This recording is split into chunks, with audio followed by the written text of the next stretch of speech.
Bonjour à tous, à l'affiche de ce JT, l'Alfa Romeo 4C à Goodwood, une tondeuse aux performances dignes d'une Porsche et enfin Sébastien Vettel, pilote de caisse à savon.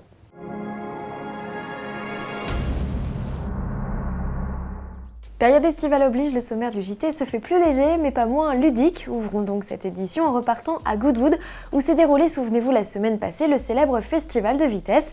Lors de l'événement, de nombreux modèles faisaient leur début en public. C'est le cas du RCZ-R chez Peugeot, de la P1 chez McLaren ou de la 4C chez Alfa Romeo. La bombinette italienne a participé à la traditionnelle course de côte, l'occasion d'entendre les ronrons de son 4 cylindres 1750 cm3 de 240 chevaux et d'apprécier ses performances. Avec un poids contenu à 895 kg, le coupé sportif atteint les 100 km/h en 4 secondes 5. Si tous les exemplaires de l'édition de lancement que vous découvrez à l'image ont été vendus, que les amateurs se rassurent, une édition plus classique de la 4C débarque à la rentrée pour moins de 60 000 €. Toujours à propos du festival de vitesse de Goodwood, si vous avez toujours voulu participer à la course de côte organisée par Lord March, votre rêve va devenir réalité. L'éditeur du jeu vidéo Gran Turismo a prévu d'intégrer l'événement dans le 6e opus de la franchise. La démo du jeu est d'ailleurs accessible gratuitement, elle a déjà été téléchargée plus d'1 million de fois en 2 semaines. Une raison à cela, Nissan se sert de la démo pour recruter les futurs pilotes qui intégreront sa GT Academy.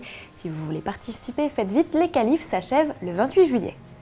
Dans un tout autre style, parlons tondeuse à gazon. En Grande-Bretagne, on organise de très sérieuses courses à bord de ces engins. Cela aurait-il donné des idées à Honda ? Qui sait? En tout cas, le constructeur, avec l'aide de l'écurie Team Dynamics, avec qui il a remporté en 2012 le championnat anglais de voitures de tourisme, a mis au point une tondeuse à gazon capable d'atteindre 100 km/h en 4 secondes et 214 km/h en pointe.